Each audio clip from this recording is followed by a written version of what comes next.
I don't know about you guys, but I miss the good old days of Apple when they would drop a new device and it truly felt magical. There's a little bit of the sparkle in some things, but it hasn't quite felt the same for a while. Many attribute this to Steve Jobs' passing, but I attribute it to something a little different. I think the loss of Jony Ive was a huge hit for Apple, and there's a lot of people who agree, including Sam Altman, the CEO of OpenAI, who just posted a kind of weird video of him with Jony, who, if you don't know, which apparently a lot of my audience doesn't know who Jony Ive is, which is kind of wild to me. He was the lead of all things product and design at Apple, famous for doing crazy things like carving the Apple Watch prototype out of wood. Weird dude. He invented the app grid with the little squircles with the corners and all that. He invented the way Apple did design, which kind of brought us into this new post-skeuomorphic world. He's undisputed one of the greatest product designers in history. But he also has had a weird history since leaving Apple.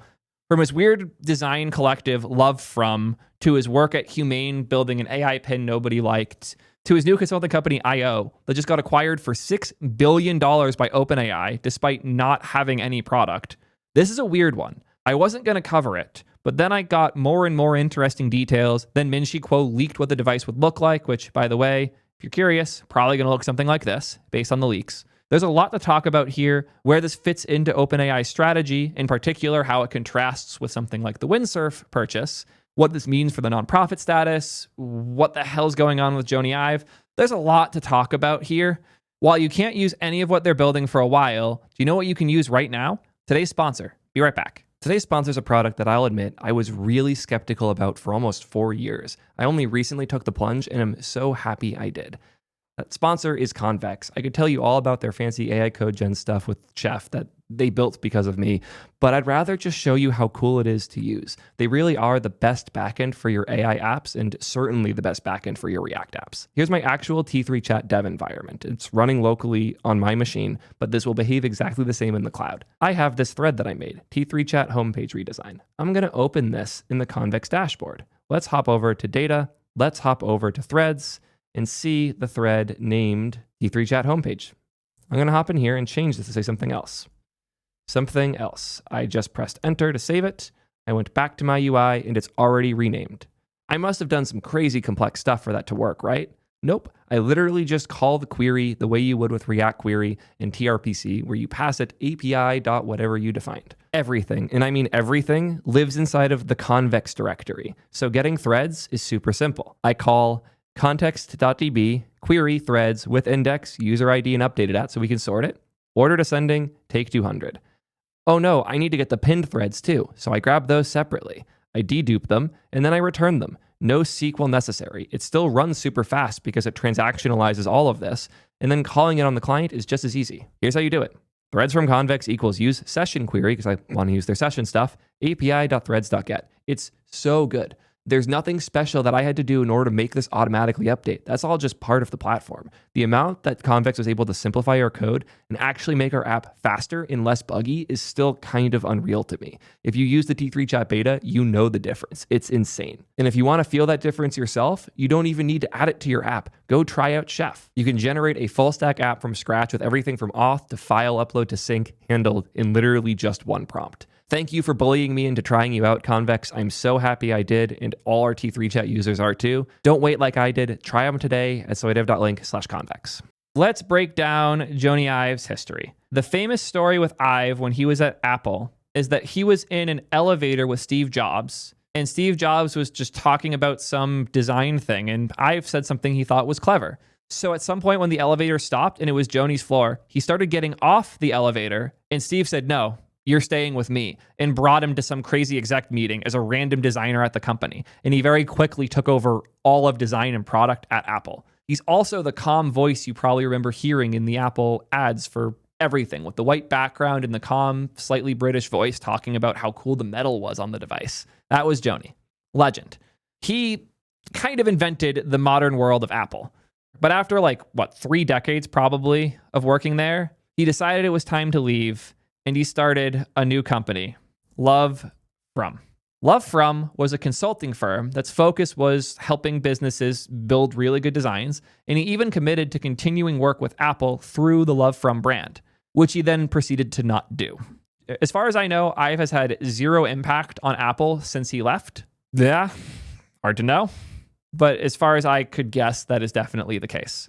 Since then, he helped a lot at, what was his role at Humane? Humane wasn't Ive. Humane was another ex-Apple person who left. My bad on that. But I am sure I've paid close attention because it was another person from Apple. If you don't remember, Humane made the stupid AI pin, spent an absurd amount of money. Like Humane raised $230 million to make a pin that sucked in their Series C stage, and they ended up selling to HP. Not necessarily the company you want to work at or be acquired by, especially because the acquisition was $116 million, which meant that the people who invested got back at best half the money they had invested, and the founders got zero. So Humane was a failure, as seems to be the Rabbit R1. The Rabbit was an interesting device because they paid a design firm to do it too. Teenage Engineering, who is somewhat well regarded despite being kind of weird and doing things I don't love with creators, including like DMCAing creators for using their footage in reviews of their products. So Teenage Engineering, I have weird vibes with, but they're generally well regarded in the art and music worlds, which is why it was strange seeing them partner with an early stage AI device like R1 that got roasted hard because it sucked. As MKBHD put it, it's barely reviewable. I'm pretty sure they announced that they're like hard shutting it down.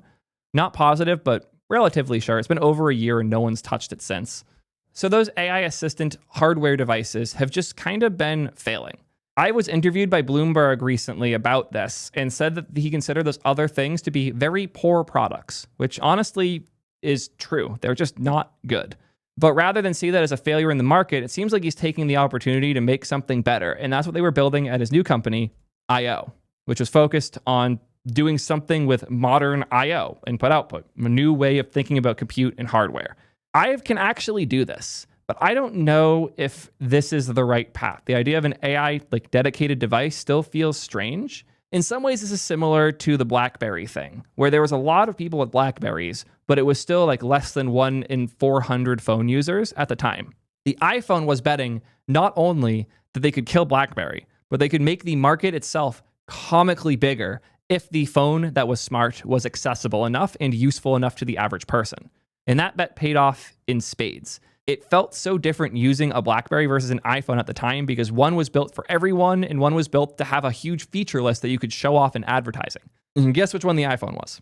The last time I felt this with Apple was actually the Vision Pro. I know it gets crap, I understand, but I've been a VR diehard for a very long time. I own way too many headsets. The Vision Pro made all of my other headsets feel like BlackBerries. The improvement in user experience it's impossible to put into words how big the gap is. It felt like VR that my mom would be able to use. And it had so many little magical interactions. Like I remember the first time I opened up a bunch of windows in it when I was sitting on the couch and I got up to go get a drink. And when I got up, the windows just stayed there. They didn't follow my vision as I looked around. They just stayed exactly where I put them. And when I was walking back to the living room from my kitchen, I saw the 3 screens over the table right where I left them. Incredible user experience, not just like the hardware engineering to be able to position things in the real world correctly like that. Shut up, Siri. And speaking of which, Siri going off my watch randomly, the quality control at Apple's in a wild spot right now, and it's not great. The point being, I was so impressed with what the Vision Pro's UX did that I'm bringing it up here for a weird reason. If the Vision Pro wasn't enough to make VR successful, I don't know if it's a quality gap. Even I don't find myself using it that often, even though I love the thing. It turns out that VR itself might be a bad product category. It could have turned out that smartphones were similar, where most people just want their phone to have a simple keypad and the ability to text. That wasn't the case. We thought it was, and it wasn't, and now everyone has a smartphone. VR seemed similar, where if we had easier to use, higher quality VR experiences, more people will jump on it. Did not happen. I really thought it would. And now the only hope, and my editor's even calling it out, is that augmented reality and virtual reality will do better in a smaller form factor. I don't think that's the case. I think we have now exhausted the limits of what should prove the success of VR and AR. And the investment into the return out like ratio is just not there. Meta has lost so much money on Quest, it is unfathomable. Its software published for Quest just cannot make its investment back. It's the only reason there's anything to do on Quest is because Meta pissed so much money into it. And the Meta Ray-Bans in particular don't do much augmented reality stuff at all. They don't have a display. They don't augment your reality. They just talk to you about stuff sometimes. I know that we're not close to the peak of what mixed reality could be. I don't think it fucking matters. That's the point I'm trying to make. Apple raised the bar so much. We went from 2 out of 10 to 7 out of 10, and the adoption didn't go up meaningfully.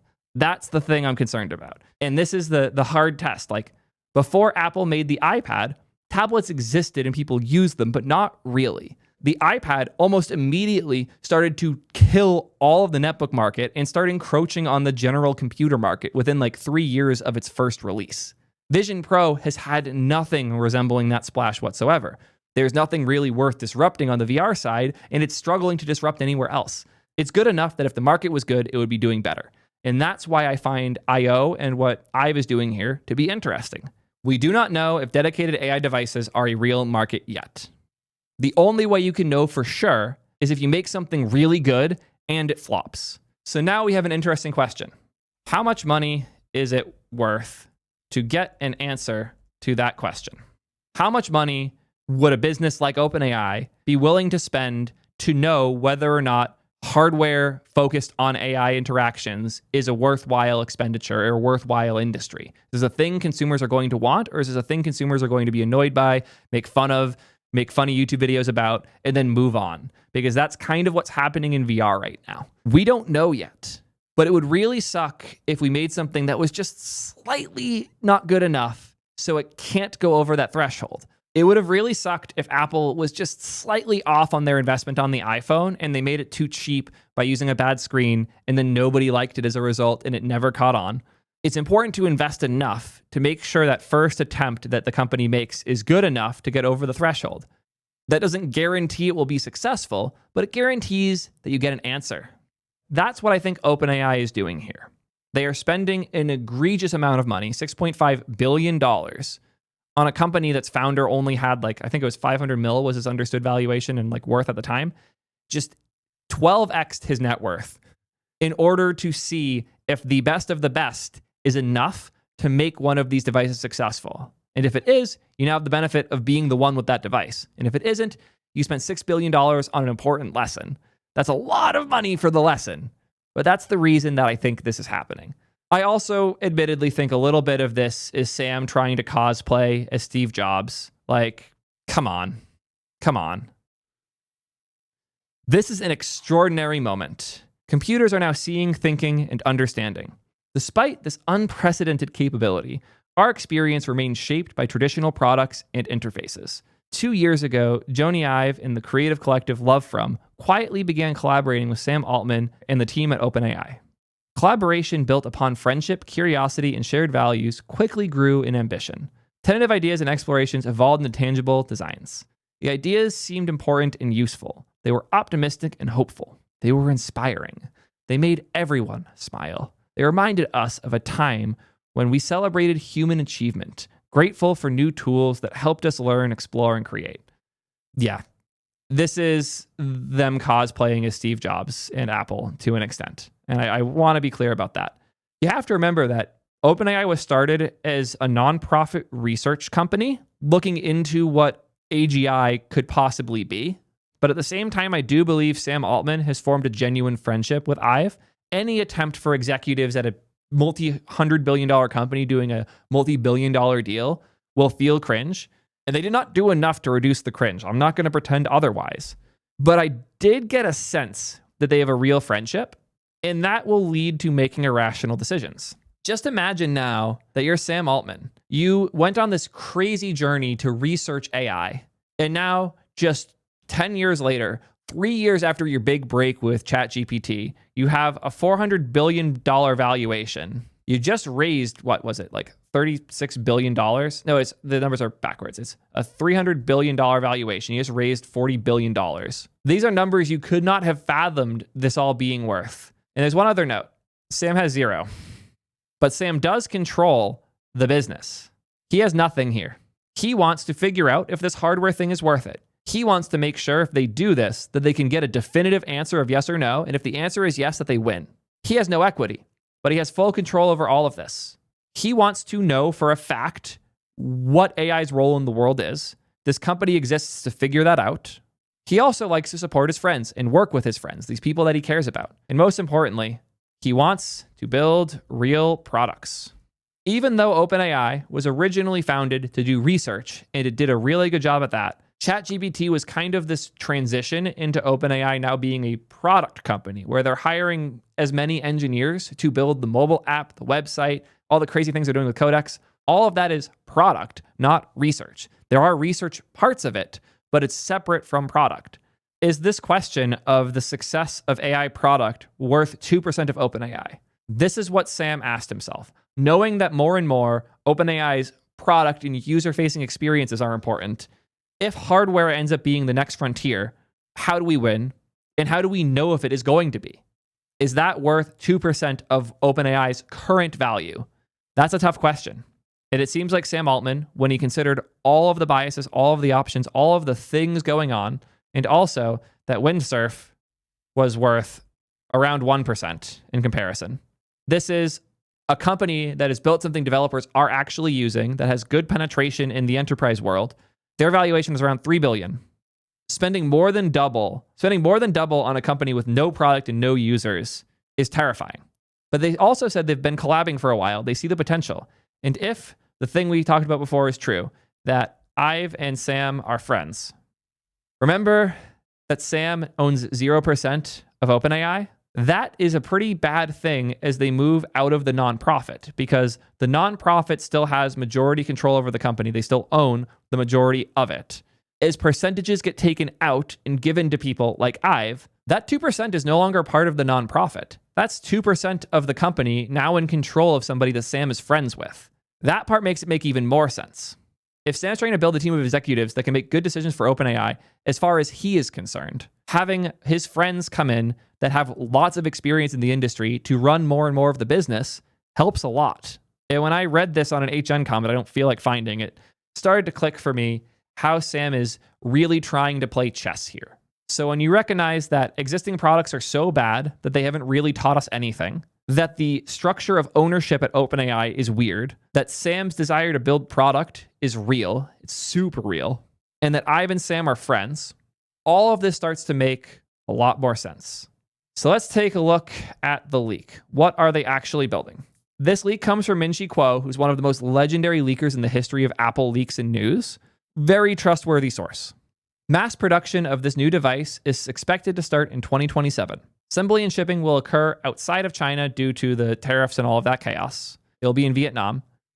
The current prototype is slightly larger than the AI Pen, with a form factor as compact and elegant as an iPod Shuffle. That can say a lot of different things, because there's a lot of different iPod Shuffles. The design and specifications may change before mass production. One of the intended use cases is wearing it around the neck. It will have cameras and microphones for environmental detection with no display functionality. So it will not have a display. It is expected to connect to smartphones and PCs, utilizing their computing and display capabilities instead. In my view, one of OpenAI's motives for announcing its collaboration with Ive right now is to shift market focus from the recent Google I/O.